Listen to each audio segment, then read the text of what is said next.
It is widely known that during the Middle Ages it was customary for a prince to demonstrate his capabilities on the battlefield and in matters of administration before ascending the throne. This practice, rooted in the old Germanic tradition, was introduced to the region now recognized as Portugal by the Swabians and Visigoths. Consequently, in the early years of the monarchy, numerous princes showcased their valor, primarily in military endeavors, prior to assuming the title of king.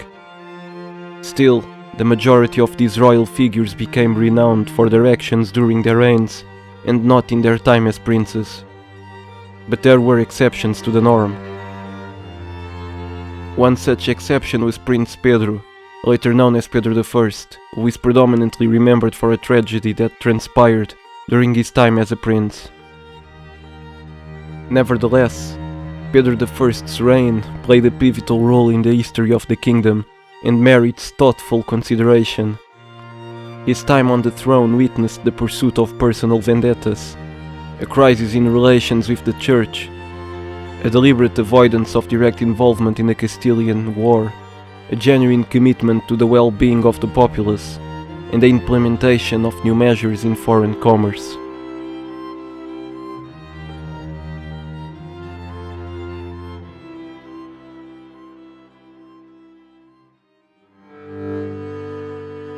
The Castilian noblewoman Inês de Castro arrived in Portugal as part of the entourage of Pedro I's future wife, Constança.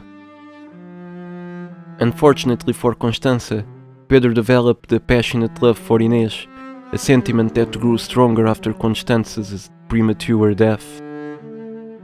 Following Constança's death, Pedro lived with Inês for 5 years, displaying a disinterest in matters of the crown. This behavior displeased Pedro's father, King Afonso IV, and his advisors. Complicating matters, the Portuguese aristocracy feared that the union with Inês, a member of a powerful Castilian family, would compromise their positions in the court. Consequently, they advised King Afonso to kill her, who left the decision to them. On January 7th, they traveled to Coimbra, where Inês resided, and ruthlessly murdered her by cutting her throat. Learning of this, Pedro retaliated by attacking several castles in the north, which prompted his father to assemble an army. Queen Beatrice of Portugal intervened, preventing a full-blown battle between father and son. Eventually, Pedro reconciled with his father by swearing obedience in Guimarães.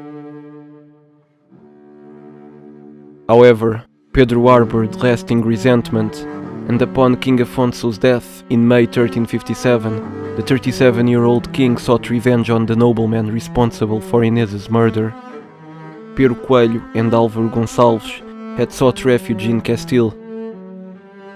Pedro took advantage of a barter agreement between Castile and Portugal, exchanging Castilian individuals in Portugal for the 2 Portuguese murderers present in the Castilian court.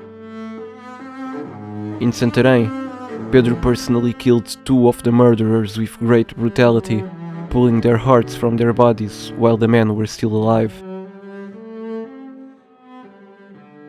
Although some later chronicles claimed that Pedro placed Inês's corpse on the throne, declaring her queen and forcing nobles to kiss her hand, under the threat of death if they refused to comply, most historians agree that there is no historical evidence to support such an event.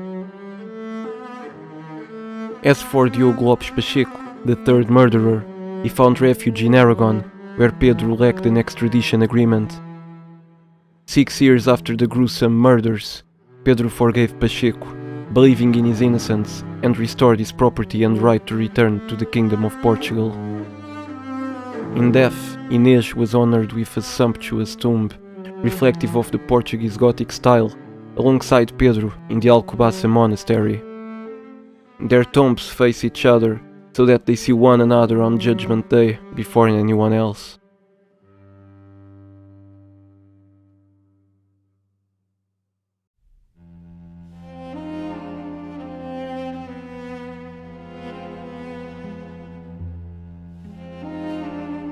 Pedro's rule continued to show the notable trend of disagreements between the monarchy and the church.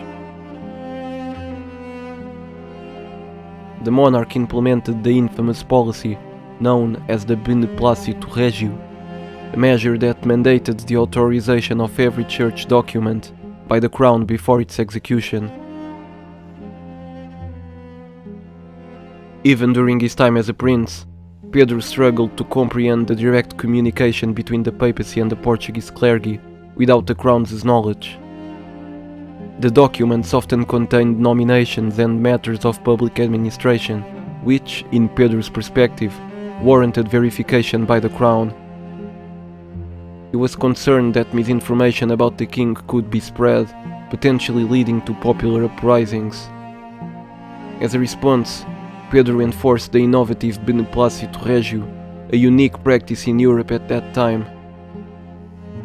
This legislation faced resistance from the clergy, who felt deprived of their rights.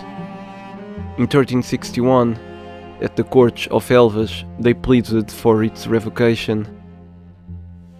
But Pedro dismissed their concerns, perceiving no benefit in compliance. The primary objective of this controversial measure was to continually assert the power of the crown, a tradition that had been established throughout the kingdom's history from the time of the second king, but much more notably in the 14th century. Beyond maintaining royal authority, Pedro had other motivations for the beneplácito regio. Numerous noblemen had complained about the abuses of power by the clergy. In some instances, prelates had excommunicated judges for arresting clergymen, an action that, to be fair, was within their rights. Pedro sought to address these issues and even advocated for the arrest of such individuals. Additionally, disputes with the clergy sometimes resulted in the expulsion of individuals without proper judicial proceedings. In response to several complaints by the populace, Pedro compelled local clergy to aid the populace during crises, such as during fires caused by foreign attacks on the fields. However, he acknowledged that the old rights of the non-secular clergy should be respected, particularly for conventual friars who were not engaged with worldly affairs and thus exempt from worldly obligations.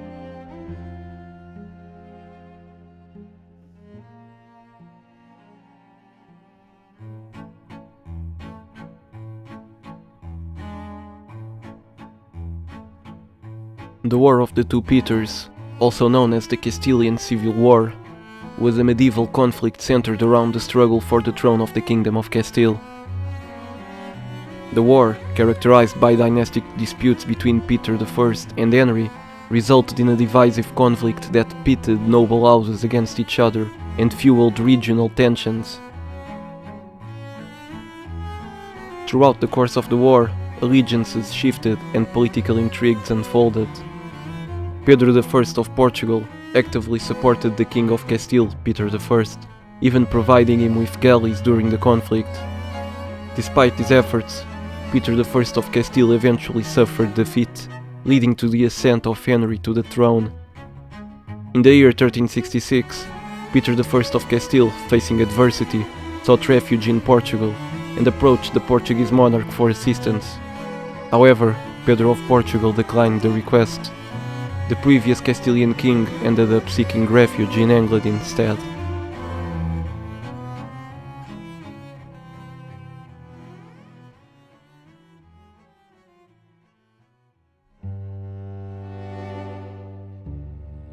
Numerous documents from the 14th century have survived, shedding light on the communities of the two non-Christian monotheistic religions in Portugal. The Jewish population was widely dispersed across the entire kingdom, ranging from the northern regions like Porto to as far south as Tavira. On the other hand, Muslims predominantly resided in the recently reconquered lands of the south. While both communities were limited in their interactions with Christians to daylight hours, some individuals received special permissions to live outside their religious communities.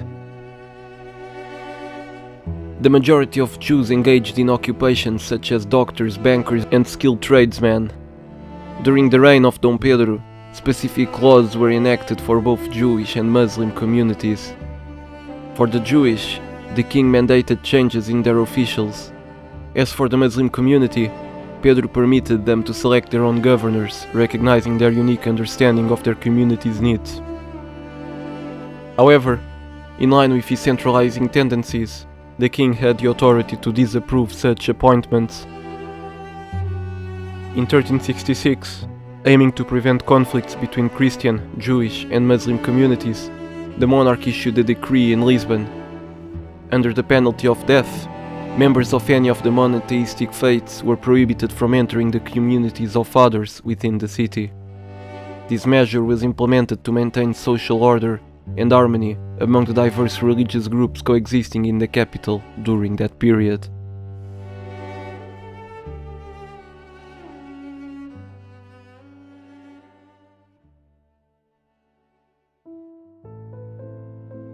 In the 1300s, Portugal significantly intensified its involvement in foreign trade. Exports experienced a notable surge, particularly to coastal towns in Northern Europe. Concurrently, the volume of imports also witnessed a substantial increase. This shift was partly attributed to the growing presence of foreign merchants settling along the coast of Portugal, particularly in the capital city of Lisbon. These merchants primarily originated from southern European regions, such as Catalonia, Galicia, Lombardy and Genoa, as well as from northern European areas with a notable representation from Flanders, France and England. During Pedro's reign, a significant community of Occitanians from Cahors gained prominence in Lisbon, establishing themselves as important traders with strong connections to the crucial French European port of La Rochelle. However, the growth in trade relations also presented challenges, as some influential Portuguese merchants were leaving the country to establish themselves in other foreign coastal towns. In doing so, they took men at arms with them, contributing militarily to those foreign kingdoms. To address this issue, King Pedro I implemented measures to prevent traders from taking archers with them to Flanders. Pedro also recognized the paramount importance of maritime commerce to foster positive relations with European powers beyond the Iberian Peninsula. So, he took action when sailors complained about embargoes near the Douro. In response, Pedro issued a charter, effectively putting an end to the embargoes and demonstrating his understanding of the significance of seaborne trade in diplomatic relations.